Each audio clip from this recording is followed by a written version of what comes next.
A black woman in a power suit is told to leave her first-class seat, despite showing her ticket. She walks to the back of the plane in silence, humiliated but composed. Hours later, that quiet walk will trigger a $3.8 billion corporate collapse. But what happened next will leave you speechless. Let's start from the beginning. Maya Henderson walked the jet bridge with the smooth, unhurried grace of a woman who had built her empire brick by brick in silence. The heels of her leather pumps clicked against the industrial flooring like a gavel, each step a verdict rendered against years of being underestimated. Her navy suit, crisp and understated, hugged her shoulders with the authority of discipline, not vanity. She wasn't here to impress. She was here because she had earned it. Every square inch of ground she stood on had been clawed from the jaws of dismissal, doubt, and double standards. The first-class cabin smelled faintly of citrus and leather. Maya slid into her seat, 1A, near the window, her movements practiced and quiet. She powered off her phone, not to retreat but to prepare, to recalibrate her mind for the keynote she would deliver in less than 12 hours. It was more than a speech. It was a declaration that ethics belonged in tech, that black women belonged in boardrooms, and that neither would be silenced without consequence. But then came the shift. A shadow, Colleen, the flight attendant, lingered too long in the aisle. Her expression was polite, almost performative. "Sorry, ma'am, you're not listed for this seat." Maya blinked once, slowly, as if to give the moment time to correct itself. She opened her phone, pulled up the booking confirmation, scanned the QR code. Colleen's lips thinned. She didn't even pretend to scan it carefully. "I'll get a supervisor," she said. The supervisor arrived. Same smile, same scripted cadence, a dance rehearsed. The decision had already been made. "There's been a mistake in the seating algorithm." Maya didn't raise her voice. Her eyes didn't narrow. She didn't flinch. But inside, something split. Not from shock, but from recognition. This wasn't new. This was pattern masquerading as error. This was the polished face of exclusion wrapped in the convenience of code. "You're moving me because I don't look like I belong here." Her words landed like a pin in a funeral hall. Tiny, precise, yet impossible to ignore. Still, she rose, not in defeat, but in full command of herself. There was no tantrum, no screaming for justice. Just that silent, devastating clarity that unsettles the guilty far more than rage ever could. She passed through the cabin like a storm behind glass, untouchable, contained. In 42B, she sat among the weary and invisible, her hands clasped, her jaw tight. She didn't stew in humiliation. She distilled it, refined it, filed it to a blade. And outside the window, the night rolled on, unaware of the reckoning it carried. The return to San Diego was wordless. Maya stepped through the private terminal like a woman carrying glass, intact but delicate with the burden of restraint. Her assistant offered to call the airline again, but Maya waved it off.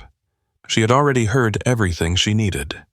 A $200 voucher was the price they had assigned to her dignity. The algorithm had done its job, and so had the damage control. It was all so clean, so bloodless. That was what made it dangerous. She didn't rage. She didn't draft a tweet storm or schedule a press conference. Instead, she walked into the heart of her operation, a converted aerospace warehouse where she and her team had built one of the most feared ethical tech firms in the country. Frosted glass, deep server hums, minimalist decor. Every square foot of the space spoke the same language Maya did: precision, power, and accountability. By 9 a.m., the war room was full. Her inner circle sat across from her. Sharp minds in sleek black chairs, their laptops open but untouched. These weren't employees.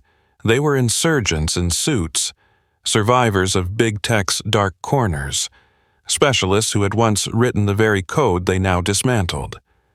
Javier Cortez, her CTO, leaned forward, eyes narrowed behind gunmetal frames. "What exactly do you want to do?" Maya didn't blink. "I want to follow the infection back to its root.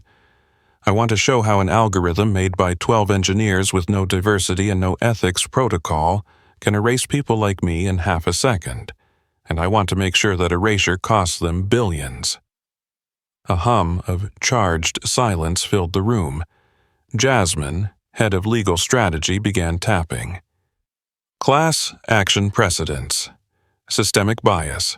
Let's find the breach point." Rishi, lead machine learning auditor, opened a new terminal. "Scrape public datasets. Look for pattern anomalies and seat downgrades by race, gender, and fare class." They were moving. Quiet, fast, surgical. Maya stared at the whiteboard. She didn't feel vindicated. She didn't want revenge. What she wanted was far colder. Proof. Because proof didn't cry. Proof didn't get dismissed as emotional. Proof built gallows in daylight. This wasn't about her anymore. It hadn't been since the moment she sat in 42B and realized she wasn't the only one. She was just the one who would not let it go. And now, the reckoning had a blueprint. The launch of the investigation wasn't announced with press releases or dramatic headlines. It began in silence, coded silence, the kind written in shell scripts and Python loops, in database crawlers and natural language parsers humming across servers at Equisite Labs. The non-profit wing of Maya's enterprise had always operated in the shadows, built for forensic accountability in a world where injustice often wore a name tag and smiled. Now, its full weight bore down on one objective: expose the system that had quietly denied her humanity.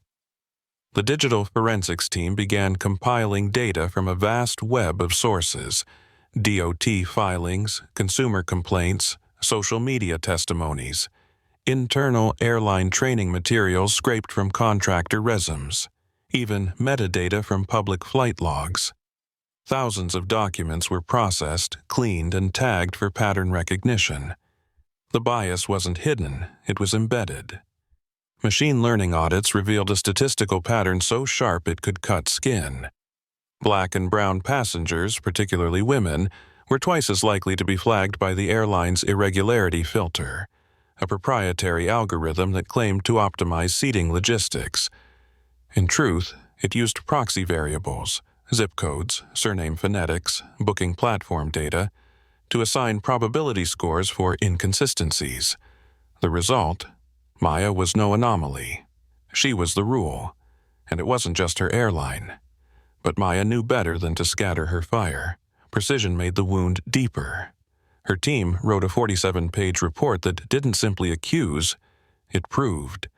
Every claim was backed by annotated datasets, visual heat maps, audit trails, and time-stamped user flow models. A full audit of 1 month of seating algorithms alone yielded 29 clear cases of discriminatory downgrading, 8 of which had already been quietly settled through non-disclosure agreements. The report dropped like an anvil into the inboxes of federal regulators, journalists at Wired and The Atlantic, and 3 Senate subcommittees. But the kill shot was subtler. At exactly 7:42 a.m., Maya posted to LinkedIn. No outrage, no hashtags, just 3 images: a photo of her 1A boarding pass, a grainy still of her seated in 42B, and a link titled, "How Bias Learns to Hide." The post detonated. Shares passed 100,000 within hours. Hashtags bloomed. Activists mobilized. Journalists flooded her inbox. But the quietest, most brutal damage came where it hurt most: on the trading floor.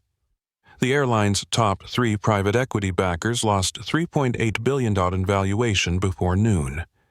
Portfolio managers scrambled. Phone calls were made. Analysts issued downgrades. By day's end, the CEO had been summoned to testify before Congress. Maya never raised her voice. She never needed to. Her proof did the screaming. The apology came not through legal counsel or polished PR intermediaries. It arrived in full view of the cameras, live-streamed from a wood-paneled press room where the board chair of the Airline, gray-haired, visibly uneasy, stood before a podium and said the words no corporation ever utters without being forced into daylight. We were wrong. There were no justifications, no appeals to misunderstanding. Just silence after the sentence fell, and the gravity of what it meant, that a system, crafted and defended by profit and code, had bent under the weight of one woman's unshakable resolve. But Maya didn't watch the broadcast. She was in a modest server room in San Diego, not 10 feet from the very code base that had just redefined public accountability in the algorithmic age. Her fingers moved methodically across the keyboard as biasblocker.ai came online. No velvet launch, no keynote reveal. Just a line of code executed, a domain unlocked, and a promise made real. The public would now have a way to fight back. Bias blocker wasn't a whistle. It was a weapon. Plug in a confirmation code from a flight, a retail receipt, or a job application, and it would run real-time pattern analysis across anonymized datasets, exposing irregularities where technical glitches and automated decisions had cloaked discrimination. It didn't name names. It showed patterns. It made the invisible visible. In its first week, 1.2 million users logged on, not out of curiosity, but hunger. Hunger for clarity, for justice, for tools that didn't ask victims to plead for humanity. Maya gave them that, not as charity, but as armor. Her impact caught the attention of lawmakers, ethicists, even former rivals in Silicon Valley. When the invitation came to chair the newly formed Federal AI Ethics Oversight Committee, it wasn't just ceremonial. It was a direct acknowledgement that trust in AI, already brittle, had to be rebuilt on the bedrock of accountability. And Maya was now its architect. Still, through the speaking invitations, the interviews, and the calls from Wall Street scrambling to rebuild broken reputations, Maya never mentioned the Airline. Not once. Not because she'd forgiven them, but because their name no longer mattered. She had made them irrelevant. The public didn't chant the company's name. They remembered the photo, the boarding pass, the quiet woman in 42B, the one who walked to the back of the plane and came back with a blueprint to dismantle a system. They remembered the woman who had been told to move, and instead moved the world.